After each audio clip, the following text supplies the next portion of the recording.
नमस्कार दोस्तों, आपकी पाठशाला में आपका स्वागत है। अगस्त के अंतिम सप्ताह का जो करंट अफेयर है 24 अगस्त से 31 अगस्त तक का, वो मैं लेकर आई हूँ आपके लिए। आइए इसे शुरू करते हैं।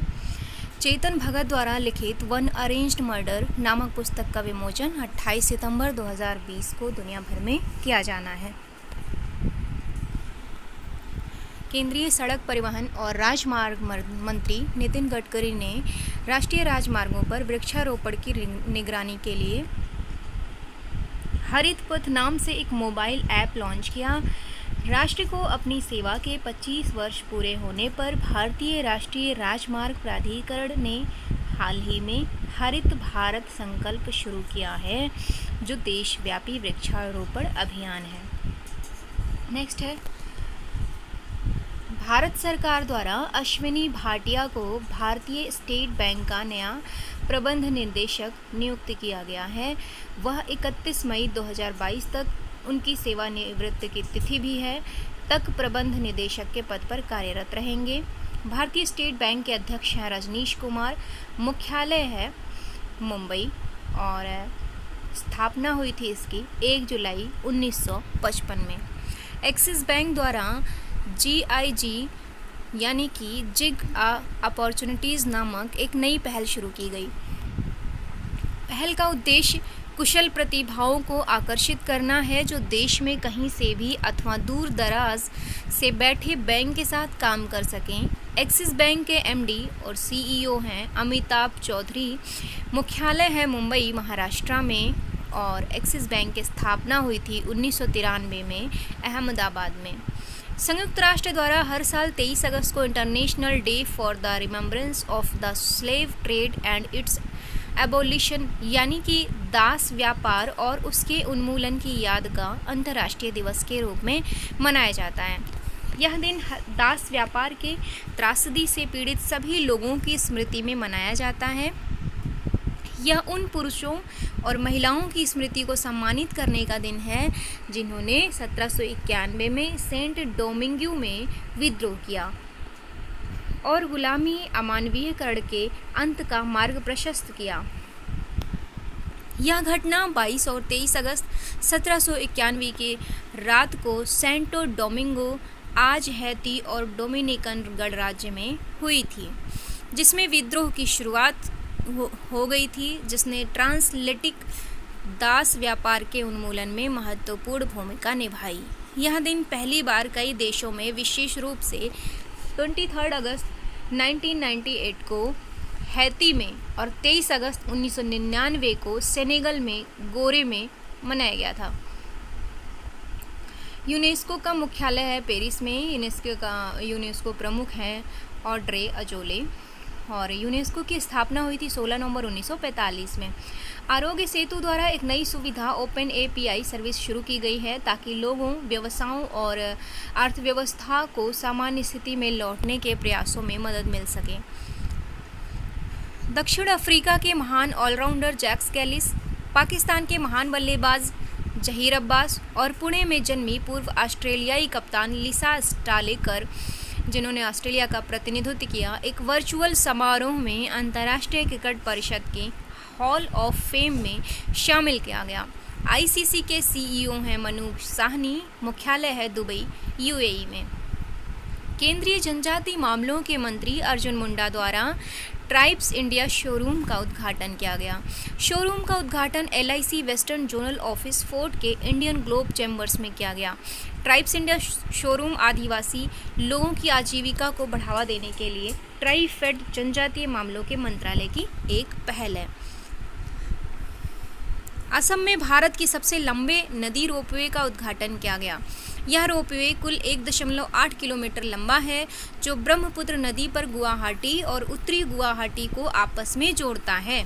इस रोपवे का संचालन गुवाहाटी के कचहरी घाट से उत्तरी गुवाहाटी के डोल गोविंदा मंदिर के बीच में किया जाना है। जर्मन पेशेवर स्पोर्ट्स क्लब बायर्न म्यूनिख ने पेरिस सेंट जर्मेन को 1-0 से हराकर UEFA चैंपियंस लीग 2019-20 का खिताब अपने नाम किया। यह फाइनल पुर्तगाल के लिस्बन में खेला गया था। इसके साथ ही बायर्न म्यूनिख पहले यूरोपीय कप विजेता बन गए हैं जिसने टूर्नामेंट के दौरान अपने सभी मैच जीते। बायर्न म्यूनिख का यह छठा यूरोपीय चैंपियंस लीग खिताब है। वायुसेना प्रमुख राकेश कुमार सिंह भदौरिया ने भारतीय वायुसेना में शामिल होने के इच्छुक उम्मीदवारों को करियर से संबंधित जानकारी और विवरण प्रदान करने के लिए माई IAF नामक एक मोबाइल एप्लीकेशन लॉन्च किया है। भारतीय वायुसेना की स्थापना हुई थी 8 अक्टूबर 1932 में। जर्मनी की गोल्फ सोफिया पोपोव ने स्कॉटलैंड के रॉयल ट्रॉन में 2 स्ट्रोक से थाईलैंड की जैस्मिन सुवानापुरा को हराकर वीमेन ब्रिटिश ओपन 2020 का खिताब जीत लिया है। इसके खिताब के साथ सोफिया LPGA टूर का प्रमुख खिताब जीतने वाली जर्मनी की पहली महिला गोल्फर बन गई हैं। रूस के मॉस्को में सचिव राजकुमार और भारतीय राजदूत DP वेंकटेश वर्मा द्वारा army 2020 international military and technical forum में इंडिया पवेलियन का उद्घाटन किया गया। रूस के राष्ट्रपति व्लादिमीर पुतिन हैं। राजधानी मॉस्को। चीन ने उत्तर पश्चिम चीन के ज्यूक्वान सैटेलाइट लॉन्च सेंटर से अपने 5वें पृथ्वी अवलोकन उपग्रह का लॉन्च सफलतापूर्वक कर लिया। जियोफेन 9 एक ऑप्टिकल रिमोट सेंसिंग उपग्रह है जिसे aerospace Dongfeng Hong satellite company limited द्वारा विकसित किया गया है। यह China academy of space technology का हिस्सा है जो China aerospace science and technology corporation की सहायक कंपनी है। इस उपग्रह का उपयोग मुख्य रूप से भूमि सर्वेक्षण, शहर नियोजन, सड़क नेटवर्क डिज़ाइन, फसल उपज अनुमान और आपदा रोकथाम और निपटने के साथ साथ बेल्ट और रोड के निर्माण के लिए जानकारी प्रदान करने के लिए किया जाएगा। चीन की राजधानी बीजिंग है। मुद्रा है रेनमिनबी। राष्ट्रपति शी जिनपिंग। भारत सरकार की नवरत्न NLC इंडिया लिमिटेड ने स्वच्छता ही सेवा कार्यक्रम के कार्यान्वयन में अत्यंत मूल्यवान योगदान देने के लिए पुरस्कार जीता है। टाटा समूह ने डिजिटल सेवाओं के लिए सुपर ऐप लॉन्च की। टाटा समूह के अध्यक्ष नटराजन चंद्रशेखरन टाटा ग्रुप के मुख्यालय है मुंबई में। श्री अय्यर ने किताब लिखी है who painted my lust red. यह पुस्तक श्री अय्यर की मनी ट्रायलॉजी श्रृंखला पुस्तक की दूसरी पुस्तक है। पहली पुस्तक थी who painted my money white.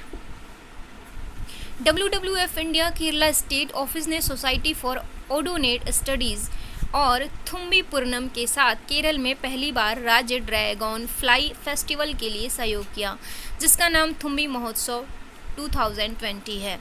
त्यौहार का आधिकारिक शुभंकर पेंटालू है जिसे परिवार में ड्रैगन फ्लीस के जीनस लिबेलुलिडे को आमतौर पर वर्षा पूल ग्लाइडर्स के रूप में जाना जाता है। यह राष्ट्रीय जैव विविधता बोर्ड, संयुक्त राष्ट्र पर्यावरण कार्यक्रम, संयुक्त राष्ट्र विकास कार्यक्रम और IUCN CEC के सहयोग से WWF India and Bombay natural history society और इंडियन ड्रैगन फ्लाई सोसाइटी द्वारा आयोजित राष्ट्रीय ड्रैगन फ्ली महोत्सव का हिस्सा है। SBI जनरल इंश्योरेंस ने शगुन गिफ्ट एंड इंश्योरेंस नामक अपनी तरह का पहला बीमा उत्पाद लॉन्च किया है जो पर्सनल एक्सीडेंट पॉलिसी का एक अनूठा उपहार है। हैदराबाद के नीलकंठ भानुप्रकाश ने माइंड स्पोर्ट्स ओलंपियाड के मेंटल कैलकुलेशन वर्ल्ड कप में भारत के लिए पहला स्वर्ण पदक जीता। भानुप्रकाश ने 167 के स्कोर के साथ स्वर्ण पदक अपने नाम किया। वहीं लेबनान के मोहम्मद एलमीर ने 102 अंक के साथ रजत पदक और UAE की अस्मिता पॉल ने 100 अंकों के साथ कांस्य पदक जीता। विश्व स्वास्थ्य संगठन द्वारा स्थापित स्वतंत्र संस्था अफ्रीका रीजनल सर्टिफिकेट आयोग ने अफ्रीकी महाद्वीप के जंगली पोलियो वायरस से मुक्त होने का ऐलान किया। जम्मू कश्मीर के कृषि विभाग ने GI टैग प्राप्त कश्मीरी केसर के व्यापार को बढ़ाने के लिए एक ई नीलामी पोर्टल का शुभारंभ किया। इस पोर्टल को खरीदारों तक गुणवत्तापूर्ण कश्मीरी केसर पहुंचाने के प्राथमिक उद्देश्य के साथ किया गया है। आनंद वसु ने एक पुस्तक लिखी क्रिकेट ड्रोना। एक्सिस बैंक ने युवाओं और डिजिटल इच्छुक भारतीयों की बदलती जीवन शैली की ज़रूरतों को पूरा करने के लिए लिबर्टी सेविंग्स अकाउंट शुरू किया है। भारतीय राष्ट्रीय राजमार्ग प्राधिकरण ने अपने कंसल्टेंट्स, ठेकेदारों और रियायतों के लिए एक पारदर्शी और व्यापक निष्पादन रेटिंग प्रणाली बनाने के लिए विक्रेता निष्पादन मूल्यांकन प्रणाली विकसित की है। अमेरिका में 26 अगस्त को अमेरिकी महिलाओं को मिले मतदान के संवैधानिक अधिकार को चिन्हित करने के लिए महिला समानता दिवस की 100वीं वर्षगांठ मनाई गई। महिला समानता दिवस को अब महिला सशक्तिकरण के बारे में जागरूकता को प्रोत्साहित करने और फैलाने के लिए दुनिया भर में मनाया जाता है। व्यापार, आर्थिक, वैज्ञानिक और तकनीकी सहयोग पर भारतीय वियतनाम संयुक्त आयोग की 17वीं बैठक वर्चुअली आयोजित की गई। वर्चुअली बैठक की सह अध्यक्षता विदेश मंत्री डॉक्टर एस जयशंकर और उनके समकक्ष वियतनामी फॉर्म बिन्ह मिन्ह ने की है। डच लेखक मैरी के लुकास रिजनेवेल्ड ने अपने पहले उपन्यास द डिस्कम्फर्ट ऑफ इवनिंग के लिए अंतर्राष्ट्रीय बुकर पुरस्कार 2020 जीता। इसके साथ ही रिजनेवेल्ड 29 साल की उम्र में पुरस्कार जीतने के लिए सबसे कम उम्र की लेखिका बन गई। यह खिताब ग्रामीण नीदरलैंड के एक कट्टर ईसाई समुदाय के एक किसान परिवार की कहानी है, जिसमें उसका भाई की एक दुर्घटना में मृत्यु हो जाती है और वह सोचती है कि काश उसके भाई की जगह उसकी मौत हो जाती। भारत ब्रिक्स गेम्स 2021 की मेज़बानी करने की योजना बना रहा, जिसे अगले साल होने वाले खेलो इंडिया गेम्स के साथ आयोजित किया जाएगा। खेल मंत्री किरेन रिजिजू ने घोषणा की ब्रिक्स देशों यानी कि ब्राज़ील, रूस, भारत, चीन और दक्षिण अफ्रीका के खेल मंत्रियों की बैठक में भाग लेने के बाद की भारत को 2021 में 5 राष्ट्र स्वतंत्र अंतर्राष्ट्रीय समूह की अध्यक्षता मिलेगी। उत्तर प्रदेश सरकार द्वारा NRI यूनिफाइड पोर्टल लॉन्च किया गया है। इस पोर्टल की मदद प्रवासी भारतीय और NRI अपने मुद्दों को स्थानीय प्रशासन या राज्य सरकार के सहयोग से हल कर पाएंगे। केंद्रीय वाणिज्य और उद्योग मंत्री पीयूष गोयल ने राष्ट्रीय GIS सक्षम भूमि बैंक प्रणाली की शुरुआत की। सुश्री सुधा पेनुली को राष्ट्रीय शिक्षक पुरस्कार 2020 के लिए चुना गया। राष्ट्रीय उर्दू भाषा विकास परिषद द्वारा नई दिल्ली में विश्व उर्दू सम्मेलन का आयोजन किया गया। पुलिस अनुसंधान एवं विकास ब्यूरो द्वारा 28 अगस्त 2020 को अपनी स्वर्ण जयंती वर्षगांठ मनाई गई। BPRND की स्थापना भारत सरकार के गृह मंत्रालय के एक प्रस्ताव के जरिए 28 अगस्त 1970 को की गई थी। दिल्ली सरकार ने कोविड-19 महामारी के कारण स्कूलों और कॉलेजों पर लगाए गए ताले की वजह से घरों में सीमित रहने वाले छात्रों के लिए हेल्दी बॉडी हेल्दी माइंड यानी स्वस्थ शरीर स्वस्थ दिमाग फिटनेस अभियान शुरू किया। केंद्रीय इलेक्ट्रॉनिक्स और सूचना प्रौद्योगिकी मंत्री श्री रविशंकर प्रसाद द्वारा चुनौती एक अगली पीढ़ी के स्टार्टअप चैलेंज प्रतियोगिता शुरू की गई।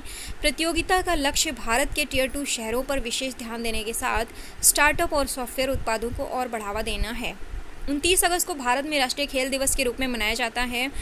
भारत ने हॉकी टीम के स्टार रहे मेजर ध्यानचंद की जयंती पर 29 अगस्त 2012 को पहला राष्ट्रीय खेल दिवस मनाया गया था। इस दिन को इस महान हॉकी खिलाड़ी के सम्मान में मनाया जाता है और देश के सर्वश्रेष्ठ खिलाड़ियों को राजीव गांधी खेल रत्न, अर्जुन पुरस्कार, ध्यानचंद पुरस्कार और द्रोणाचार्य पुरस्कार जैसे सम्मानों से सम्मानित किया जाता है।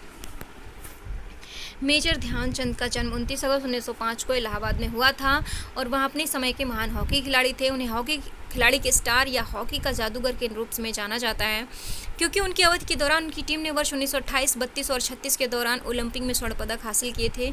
उन्होंने 26 से 49 तक 23 वर्षों तक अंतर्राष्ट्रीय स्तर पर हॉकी खेली। उन्होंने अपने करियर में कुल 185 मैच खेले और 570 गोल किए। वह हॉकी के बारे में इतना समर्पित थे कि वह चांदनी रात में खेल के लिए अभ्यास किया करते थे, जिससे उनका नाम ध्यानचंद पड़ गया। 1956 में ध्यानचंद को पद्म भूषण पुरस्कार से सम्मानित किया गया। वह यह सम्मान पाने वाले तीसरे नागरिक थे। जिस राज्य सरकार ने जनजातीय बच्चों को उनकी मातृभाषा में पढ़ाने के लिए नमथ बसई कार्यक्रम चलाया है, केरल सरकार ने चलाया है। केरल राज्य सरकार ने नमथ बसई कार्यक्रम। राजस्थान सरकार ने चलाया इंदिरा रसोई योजना। हाल ही में तुर्की के राष्ट्रपति ने काला सागर क्षेत्र में अब तक के सबसे प्राकृतिक बड़े गैस भंडार की खोज की घोषणा की है। उत्तर प्रदेश सरकार ने बुंदेलखंड क्षेत्र के जल संकट को हल करने के लिए इजराइल के साथ सहयोग की योजना पर हस्ताक्षर किया है। सिक्किम के नामची में बाईचुंग भूटिया भारतीय फुटबॉल टीम के पूर्व कप्तान के नाम पर एक स्टेडियम का नाम रखा जाना है। जिस विंग कमांडर ने एयर एडवेंचर श्रेणी में तेंजिंग नॉर्गे राष्ट्रीय साहसिक पुरस्कार 2019 जीता है, वो हैं गजानन यादव। हाल ही में मध्य प्रदेश सरकार ने सरकारी नौकरी में प्रदेश के लोगों को जितने प्रतिशत आरक्षण देने की घोषणा की है 100%। केंद्र सरकार ने कोरोना महामारी को देखते हुए ड्राइविंग लाइसेंस एवं वाहन संबंधी अन्य दस्तावेजों के नवीनीकरण की सीमा बढ़ा दी है 31 दिसंबर तक। दिल्ली अल्पसंख्यक आयोग का चेयरमैन नियुक्त किया गया जाकिर खान को। असम में सशस्त्र बल अधिनियम को 6 महीने के लिए बढ़ा दिया गया। राष्ट्रीय शिक्षा नीति को लागू करने वाला पहला राज्य होगा कर्नाटक। आईआईटी बॉम्बे ने शिव नादर विश्वविद्यालय के सहयोग से पर्यावरण के अनुकूल लिथियम बैटरी विकसित की है। इंग्लैंड के दिग्गज तेज गेंदबाज जेम्स एंडरसन अंतर्राष्ट्रीय टेस्ट क्रिकेट में 600 विकेट लेने वाले पहले तेज गेंदबाज बन गए हैं। वित्त मंत्रालय द्वारा राज्यसभा में प्रस्तुत किए गए आंकड़ों के मुताबिक प्रधानमंत्री मुद्रा योजना के तहत महिलाओं को ऋण देने की सूची में शीर्ष स्थान है तमिलनाडु का।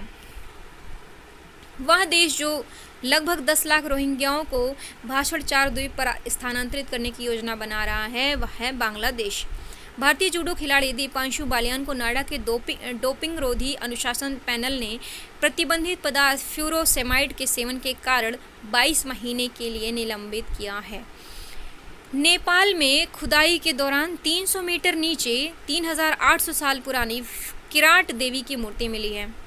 केंद्र की तरफ से निर्यात सुविधाओं पर आधारित रैंकिंग में गुजरात राज्य को पहला स्थान प्राप्त हुआ।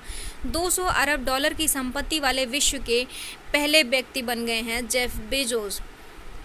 केंद्र सरकार ने मानसिक स्वास्थ्य पुनर्वास के लिए किरण नामक एक हेल्पलाइन सेवा शुरू की है। केंद्रीय रक्षा मंत्री राजनाथ सिंह ने एनसीसी प्रशिक्षण के लिए DGNCC ऐप लॉन्च किया है। टिकटॉक कंपनी के CEO ने पद से इस्तीफा दे दिया है। उनका नाम है केविन मेयर। निर्यात तत्परता सूचकांक 2020 नीति आयोग ने इंस्टीट्यूट ऑफ कॉम्पिटिटिवनेस के साथ संयुक्त रूप से निर्यात तत्परता सूचकांक 2020 जारी किया। राज्यों की निर्यात तत्परता का मूल्यांकन करने के उद्देश्य से तैयार किए गए निर्यात तत्परता सूचकांक 2020 में गुजरात को पहला स्थान मिला। इस सूचकांक में गुजरात के बाद दूसरा और तीसरा स्थान क्रमशः महाराष्ट्र और तमिलनाडु को मिला। शीर्ष 10 में स्थान प्राप्त करने वाले अन्य राज्य हैं राजस्थान, ओडिशा, तेलंगाना, हरियाणा, छत्तीसगढ़, कर्नाटक और केरल। तो ये था अगस्त के लास्ट वीक का करंट अफेयर था। इसमें सारे ही करंट अफेयर, सारी ज़रूरत जितनी भी न्यूज़ थी वो सारे इसमें ऐड किए गए हैं और आप इसे पढ़ते रहिए, नोट कर लीजिए।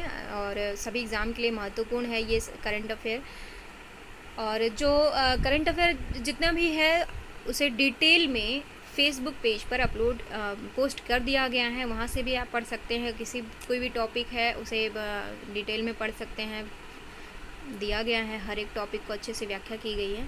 तो वहाँ से आप आपकी पाठशाला करके ग्रुप है, वहाँ भी आप इसे पढ़ लीजिएगा। आप वहाँ से चाहे नोट कर सकते हैं। आपका बहुत बहुत धन्यवाद। नमस्कार।